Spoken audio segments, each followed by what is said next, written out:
당신은 아침형 인간인가요? 아니면 밤이 되면 살아나는 저녁형 인간인가요? 보통 아침형을 종달새형, 저녁형을 올빼미형이라고 부릅니다. 성공한 사람들은 대부분 새벽에 일어난다는 이야기를 수없이 들어왔죠. 하지만 정말 그럴까요? 만약 아침형 인간이 되는 것이 성공의 비밀이라면 왜 위대한 철학자 데카르트는 아침잠이 많은 사람이었을까요? 그리고 왜 저녁형 인간이 더 창의적이라는 연구 결과가 존재할까요? 오늘 우리는 아침형 인간 신화의 진실을 파헤쳐 보겠습니다. 철학자 데카르트는 아침잠이 많은 사람이었습니다. 그는 늦게까지 침대에 누워 사색하는 습관이 있었고 해가 중천에 오른 뒤에야 하루 일과를 시작하곤 했죠. 하지만 그의 삶에 큰 변화가 찾아온 것은 1649년 53세 때였습니다. 그는 스웨덴 크리스티나 여왕의 개인 교수로 초빙되었고 여왕의 바쁜 일정 때문에 매일 새벽 궁으로 출근해야 했습니다. 문제는 스웨덴의 혹독한 겨울이었습니다. 어둡고 차가운 새벽 공기 속에서 수업을 이어가던 그는 결국 이듬해 폐렴에 걸려 세상을 떠났습니다. 만약 데카르트가 아침형 인간이었다면 더 오래 살 수 있었을까요? 이 질문은 단순한 가정이 아니라 우리 모두에게 던지는 중요한 물음입니다. 아침형 인간은 정말 더 건강하고 성공할 가능성이 높을까요? 한때 아침형 인간 되기 열풍이 전 세계를 휩쓴 적이 있습니다. 성공한 기업가들이 새벽 5시 전에 일어난다는 이야기 때문이었습니다. 하지만 과학은 다른 이야기를 들려줍니다. 2015년 연구에 따르면 수면 주기의 차이는 노력보다 유전적 요인의 영향을 더 크게 받습니다. 영국 연구팀이 초파리 유전자를 분석한 결과 약 80여 개의 유전자가 생체 리듬을 조절하는 것으로 밝혀졌습니다. 초파리와 인간은 유전자의 70% 이상이 동일합니다. 또한 2014년 쌍둥이 연구에서는 수면 주기 결정에 유전자의 영향이 약 52%에 이른다는 결과가 나왔습니다. 즉 저녁형 인간이 억지로 아침형 인간이 되거나 그 반대로 바뀌는 일은 생각보다 어렵습니다. 아침형 인간은 노력의 결과라기보다 상당 부분 타고난 생물학적 특성일 가능성이 큽니다. 흥미롭게도 우리의 생체 리듬은 평생 일정하지 않습니다.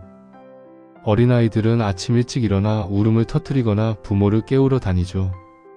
사춘기와 청소년기에는 전형적인 저녁형 인간으로 살아가죠. 모임에 가거나 학교에 갈 때 지각하기 일쑤입니다. 성인이 되면 점차 아침형으로 바뀌다가 노인이 되면 아예 아침잠이 사라진 새벽형 인간이 되죠. 이 변화는 수면 호르몬인 멜라토닌의 분비와 깊은 관련이 있습니다. 뇌가 시간을 추정하는 능력은 20세 전후 절정에 이르렀다가 노년이 되면 다시 어린아이 수준으로 돌아간다고 합니다. 그래서 노년층은 새벽에 일어나고 시간이 빠르게 흐른다고 느끼는 경우가 많습니다. 사람마다 생체 리듬이 다르다는 사실은 단순한 생활 습관의 차이를 넘어 건강과 정서에도 영향을 미칩니다. 연구에 따르면 생체 리듬에 맞지 않는 수면을 지속할 경우 건강 악화, 집중력 저하, 업무 효율 감소, 정서적 불안 증가 같은 다양한 문제가 나타날 수 있습니다. 일부 연구에서는 생체 리듬이 어긋난 사람들에게서 부정적 정서와 충동적 행동이 증가하는 경향도 보고되었습니다. 즉 중요한 것은 일찍 일어나는 것이 아니라 자신의 리듬에 맞추어 살아가는 것입니다. 그렇다면 아침형 인간이 더 성공적이라는 믿음은 사실일까요? 현재까지의 연구 결과는 이 믿음을 뒷받침하지 않습니다.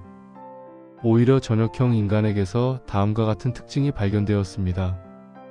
저녁형 인간은 창의적인 직업에 종사할 비율이 높고 문제 해결 능력이 더 우수하며 스트레스에 대한 저항력이 강합니다.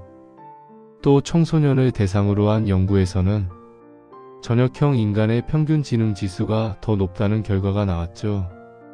반면 학업 성적은 아침형 학생이 더 높은 경향을 보였습니다. 그 이유는 단순합니다. 학교 수업이 아침에 시작되기 때문입니다.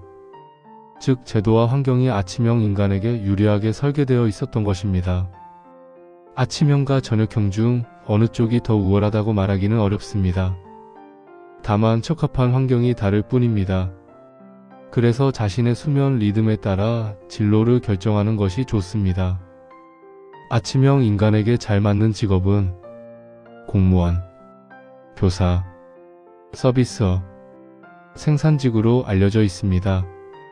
또 저녁형 인간에게 잘 맞는 직업은 예술가, 발명가, 프로그래머, 연구자 등입니다. 중요한 것은 자신의 타고난 생체 리듬과 환경을 잘 조화시키는 것입니다. 인간의 생체 리듬은 지구의 역사와 연결되어 있습니다. 모든 생명체는 24시간 주기의 생체 리듬을 가지고 있죠.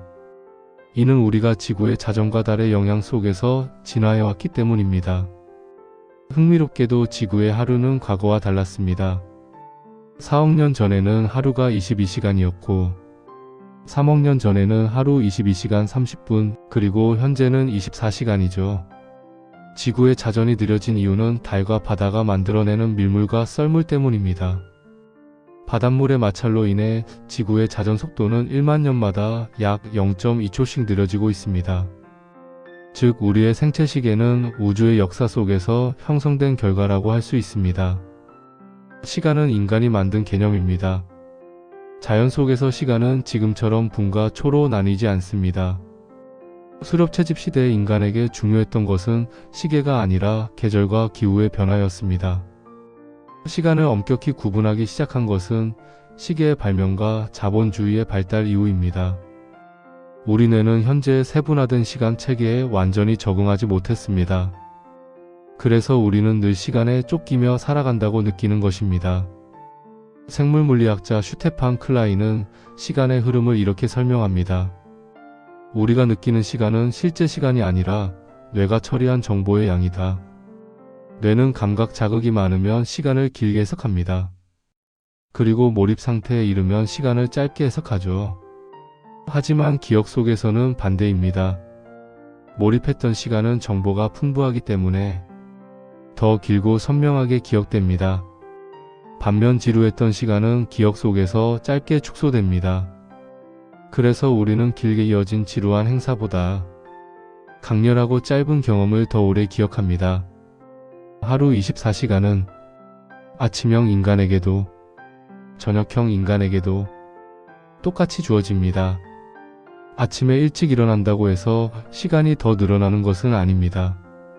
삶의 가치는 얼마나 오래 살았느냐가 아니라 얼마나 깊이 몰입했느냐에 달려 있습니다. 결국 중요한 것은 아침형 인간이 되는 것이 아니라 자신의 시간과 리듬을 이해하고 그 안에서 최선을 다해 살아가는 것입니다. 당신은 아침형 인간인가요? 아니면 저녁형 인간인가요?